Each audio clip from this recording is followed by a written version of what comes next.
അസ്സലാമു അലൈക്കും വറഹ്മത്തുള്ളാഹി തആല വബറകാതുഹു. പ്രിയമുള്ള മോമിനാത്തുകളെ, ഒരുപാട് ദിവസമായി നിങ്ങളുടെ മുമ്പിൽ വരാൻ സാധിച്ചിട്ടില്ല.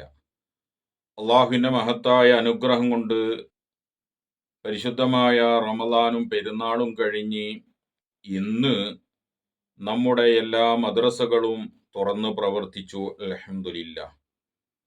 ഇൽമാണല്ലോ നമ്മുടെ മക്കൾക്ക് പഠിപ്പിക്കേണ്ടത്. പരിശുദ്ധമായ സൂറത്തുർ റഅദിൽ 17-ാമത്തെ ആയത്തിന്റെ വചനത്തിൽ ഇമാം റാസി റളിയല്ലാഹു തആല അൻഹു തങ്ങൾ വിശദീകരിക്കുന്നത്, ആ ആയത്തിൽ പറയുന്നത് ഇടിനെക്കുറിച്ചും മിന്നിനെക്കുറിച്ചും ആകാശത്തിൽ നിന്ന് മഴ വരുന്നതിനെ കുറിച്ചുമാണ് അതിൽ പറയുന്നത്. ഇൽമും ജലവും. ഇമാം റാസി റളിയല്ലാഹു തആല അൻഹു തങ്ങള് ഇൽമിനെ ജലത്തിനോട് ഉപമിച്ചുകൊണ്ട് ഈ ആയത്തിന്റെ വിശദീകരണത്തിൽ പല കാരണങ്ങളും പറഞ്ഞതായി കാണാം. അല്ലാഹു തആല ഈ ആയത്തിൽ ഇൽമിനെ ജലത്തിനോട് ഉപമിച്ചതിന് പല കാരണങ്ങളും ഉണ്ട് എന്ന് ഇമാം റാസി റളിയല്ലാഹു അൻഹു പറയുന്നു. അതിൽപ്പെട്ട ഒന്നാമത്തെ കാരണം, ആകാശത്തിൽ നിന്നാണല്ലോ മഴ വരുന്നത്. അതുപോലെ ഇൽമുകളും ആകാശത്തിൽ നിന്നാണ് അള്ളാഹുവിൽ നിന്ന് ഇറക്കി തരുന്നത്. അത് നമ്മുടെ മക്കൾക്ക് പഠിപ്പിക്കുന്നു, നമ്മൾ പറഞ്ഞു കൊടുക്കുന്നു. പക്ഷേ ഖേദകരമെന്ന് പറയട്ടെ, 1-ാം ക്ലാസ്സിൽ ചേർക്കുമ്പോൾ ചില മദ്രസകളിൽ 40-35 കുട്ടികൾ ഉണ്ടായേക്കാം. അതേ കുട്ടികൾ 2-ലും 3-ലും 4-ലും എത്തുമ്പോൾ ഉണ്ടാകാം. പക്ഷേ 7-8 ക്ലാസ്സുകളിലേക്ക് എത്തുമ്പോൾ ഈ പറഞ്ഞ കുട്ടികളെല്ലാം കുറഞ്ഞു വരുന്നത് കാണാറുണ്ട്. അത് നമ്മുടെ രക്ഷിതാക്കന്മാർ വളരെ ശ്രദ്ധിക്കേണ്ട വിഷയമാണ്. അപ്പോൾ മഴ വരുന്നത് ആകാശത്തിൽ നിന്നാണ്.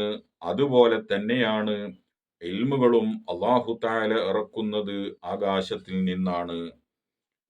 അതുപോലെ തന്നെ ഭൂമിയെ നന്നാക്കുന്നത് മഴ കൊണ്ടാണല്ലോ. ഇപ്പോൾ മഴ വന്നു, എന്തൊരു സജീവമായി, ചെടികൾക്കും സസ്യങ്ങൾക്കും എല്ലാം സജീവമായി.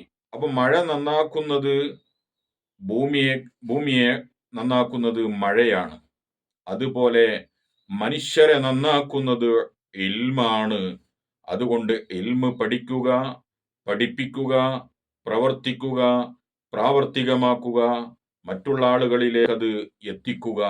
അപ്പോൾ ഈ ആയത്തിന്, അഥവാ സൂറത്തുർ റഅദിലെ 17-ാമത്തെ ആയത്തിന്റെ വ്യാഖ്യാനത്തിൽ ഇമാം റാസി റളിയല്ലാഹു അൻഹു ഇൽമിനെ ജലത്തിനോട് ഉപമിച്ചത്, ആകാശത്തിൽ നിന്ന് മഴ വരുന്നു, അതുപോലെ തന്നെ ഇൽമുകൾ ആകാശത്തിൽ നിന്ന് അല്ലാഹു തആല ഇറക്കുന്നു. അതുപോലെ തന്നെ ഭൂമിയെ നന്നാക്കേണ്ടത് മഴ കൊണ്ടാണ് എങ്കിൽ മനുഷ്യരെ നന്നാക്കേണ്ടത് ഇൽമുകളെ കൊണ്ടാണ്. അല്ലാഹു സുബ്ഹാനഹു വ തആല നമ്മുടെ എല്ലാ മക്കൾക്കും ഉപകരിക്കുന്നതായ ഇൽമുകൾ അല്ലാഹു വർദ്ധിപ്പിച്ചു കൊടുക്കുമാറാവട്ടെ. ആമീൻ. ഇതിന്റെ ബാക്കി ഇൻഷാ അല്ലാഹ് പിന്നീട് നിങ്ങളോട് പറയുന്നതായിരിക്കും. എൻ്റെ ഈ ചാനൽ സബ്സ്ക്രൈബ് ചെയ്യാത്ത ആളുകൾ സബ്സ്ക്രൈബ് ചെയ്യുകയും തൊട്ടടുത്തുള്ള ബെൽ ബട്ടൺ അമർത്തുകയും ചെയ്താൽ ദിവസവും പറയുന്ന കാര്യങ്ങൾ നിങ്ങളിലേക്ക് എത്തും. നിങ്ങൾ മറ്റുള്ള ആളുകളിലേക്കും നന്മ എത്തിക്കുക. അള്ളാഹു അതിന് അനുഗ്രഹിക്കുമാറാവട്ടെ. അസ്സലാമു അലൈക്കും വറഹ്മത്തുള്ളാഹി വബറകാതുഹു.